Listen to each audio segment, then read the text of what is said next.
सभी साथियों को राम राम नमस्कार। उम्मीद करता हूँ आप सभी बहुत ही बढ़िया होंगे। इस वीडियो में हम बात करने वाले हैं एसएससी जीडी कांस्टेबल 2024 की भर्ती के बारे में। और इस वीडियो में हम कुछ प्रमुख टॉपिक पे बात करने वाले हैं, जैसे कि नॉर्मलाइजेशन में किससे सबसे ज्यादा बेनिफिट हो सकता है। साथ ही में अगर हम बात करें तो आप सभी को बताएं कि पहले एग्जामिनेशन हुआ है, फिर री एग्जामिनेशन वाले कैंडिडेट को बेनिफिट होगा या पहले दिन का एग्जामिनेशन हुआ था उन कैंडिडेट को बेनिफिट होने वाला है। और बात हम करने वाले हैं आपके आंसर की के बारे में। इन तीन टॉपिक के बारे में मैं आप सभी को सारी चीजें एकदम क्लियर करने वाला हूं, तो वीडियो को ध्यान से जरूर देख लेना। क्योंकि आप सभी को बताएं कि कल एग्जामिनेशन सेंटर पे जाके हमने खुद से रिव्यू किया था, तो बच्चों की जो रिव्यू है और जो पेपर का लेवल है उसके अकॉर्डिंग ये डिसाइड किया जा सकता है कि बच्चों का पहले एग्जामिनेशन हुआ था उन्हें ज्यादा बेनिफिट होगा या फिर एग्जामिनेशन वालों का। और नॉर्मलाइजेशन का क्या सीन रहने वाला है वो भी क्लियर हो जाएगा और आंसर की भी। तो वीडियो को लास्ट तक देखें। वीडियो पसंद आए तो प्लीज वीडियो को लाइक शेयर करके चैनल को सब्सक्राइब कर लें और बेल आइकन पे प्रेस कर लें, ताकि फ्यूचर में आने वाली हर एक अपडेट का नोटिफिकेशन आपको सबसे पहले मिलता रहे। आगे बढ़ते हैं तो यहाँ पे देखो आप सभी को पता है कि री एग्जामिनेशन की अगर हम बात करें तो री एग्जामिनेशन लगभग 16,000 प्लस बच्चों का यहाँ पे री एग्जामिनेशन हुआ है। तो ऐसे में बहुत सारे बच्चों का कहना है कि यहाँ पे 16,000 वैकेंसी तो केवल इन्हीं कैंडिडेट के लिए रिजर्व हो गई।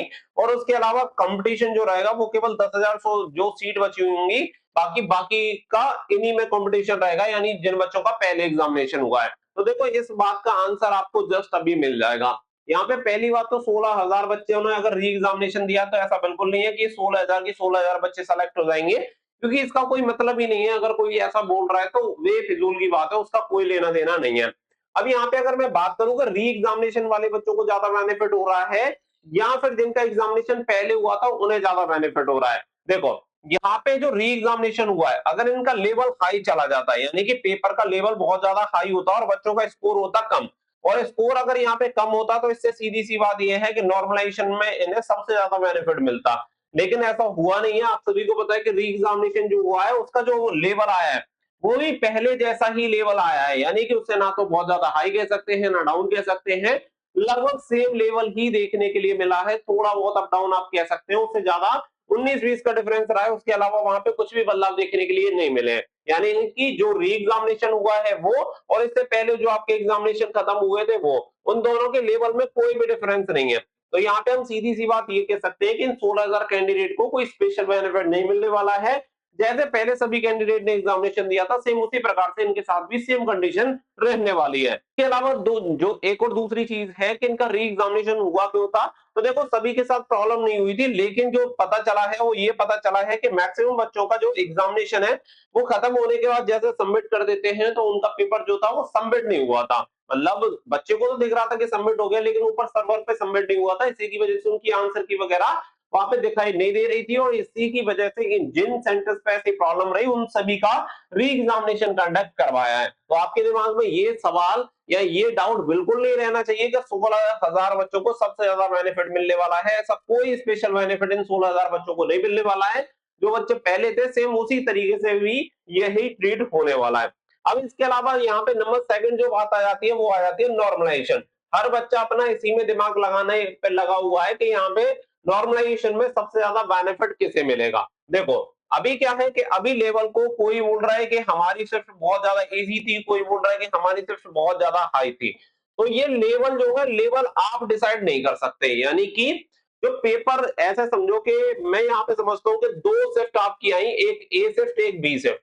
तो ये जो ए वाली शिफ्ट है इसका पेपर का लेवल मैं मान लेता हूँ हाई, ठीक है, और यहाँ पे इसका पेपर का लेवल मान लेता हूं मैं मॉडरेट। यानी दो शिफ्ट का यहाँ पे अलग अलग पेपर हुआ, तो एक की जो पेपर का लेवल है देखने में पता चलता है हाई है, लेकिन यहाँ पे मॉडरेट है। लेकिन यहाँ पे होता क्या है कि हाई वाले में जो बच्चे बैठते हैं वो बच्चे बैठ जाते हैं बहुत ज्यादा होशियार। तो जो बच्चे का अगर हम औसत मतलब होशियार का लेवल मान के चले तो यहाँ पे होशियार वाले बच्चे 90% है, और मॉडरेट वाले में क्या है, मॉडरेट वाले में 30% बच्चे ही होशियार है। तो सीधी सी बात है जो स्कोर करने वाले बच्चे होंगे वो ज्यादा स्कोर करने वाले बच्चे कहाँ पे होंगे, यहीं पे स्कोर करने वाले बच्चे होंगे। तो ये पेपर का लेवल हाई होते हुए भी यहाँ पे नॉर्मलाइजेशन कम मिलेगा, क्योंकि ये लेवल फिर आपकी इजी मान ली जाएगी। क्योंकि इजी पेपर के अकॉर्डिंग नहीं होता है, पेपर में बैठने वाले बच्चे डिसाइड करते हैं कि वो पेपर इजी है, वो पेपर शिफ्ट जो आपकी हुई है वो इजी है या हार्ड। अब यहाँ पे पेपर भले ही मॉडरेट है लेकिन बच्चों का स्कोर कम जाएगा, तो सीधी सी बात है कि भाई पेपर इसे हार्ड माना जाएगा।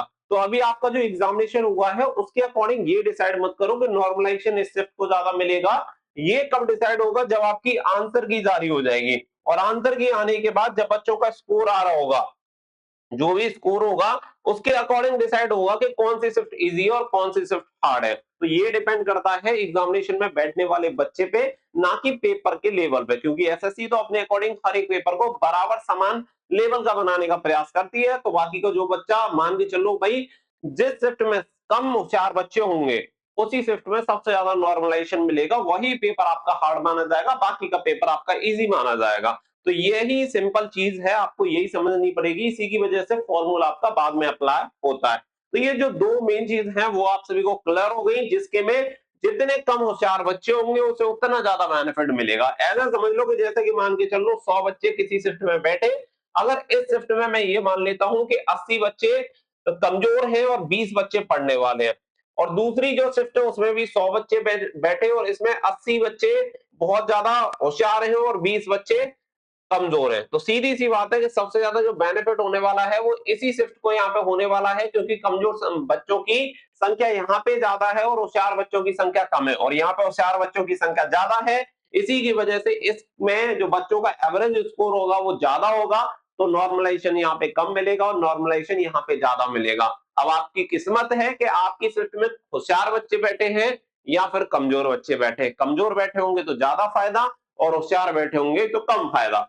ये चीज यहाँ पे क्लियर हो गई। ये क्लियर हो जाने के बाद फिर बात आती है आंसर की, आंसर की के बारे में बहुत सारे बच्चे लगातार पूछेंगे। देखो, अब तक कोई भी ऑफिशियल डेट है नहीं, मैंने आप सभी को पहले बताया था, जब डेट आएगी तो उसमें जो आपका लॉगिन पेज है, लॉगिन डेट एंड टाइम दिखाने लग जाएगा। जनरली 4 से 5 दिन हम मान सकते हैं, यानी कि अगर आपके पेपर में कोई दिक्कत नहीं होती है, कोई भी टेक्निकल इश्यू नहीं होता है उस कंडीशन में, क्योंकि देखो टेक्निकल प्रॉब्लम है इसके बारे में कोई किसी को कंफर्मेशन नहीं रहती पहले की भांति, लेकिन जनरली 4 से 5 दिन में आपकी आंसर की रिलीज हो जाती है। तो हम एक्सपेक्ट कर सकते हैं कि 4 या 5, मैक्स टू मैक्स मैं जा रहा हूं 4 से 5 अप्रैल के बीच में आपकी जो आंसर की है वो रिलीज हो जानी चाहिए। मैक्स टू मैक्स मैं ये टाइम लेके चल रहा हूँ, क्योंकि 30 तारीख को एग्जामिनेशन हुआ है, तो इसके अकॉर्डिंग हम 4-5 अप्रैल मान के चल सकते हैं कि 4-5 अप्रैल तक आपकी जो आंसर की होगी वो रिलीज हो जाएगी। आंसर की के बारे में कोई भी अपडेट आता है, कुछ भी आता है, मैं आप सभी को तुरंत से अपडेट कर दूंगा। या फिर आप एक काम कर लेना, टेलीग्राम का लिंक मैंने आपको वीडियो को डिस्क्रिप्शन में दिया हुआ है, वहां पे जाके आप कनेक्ट हो जाना,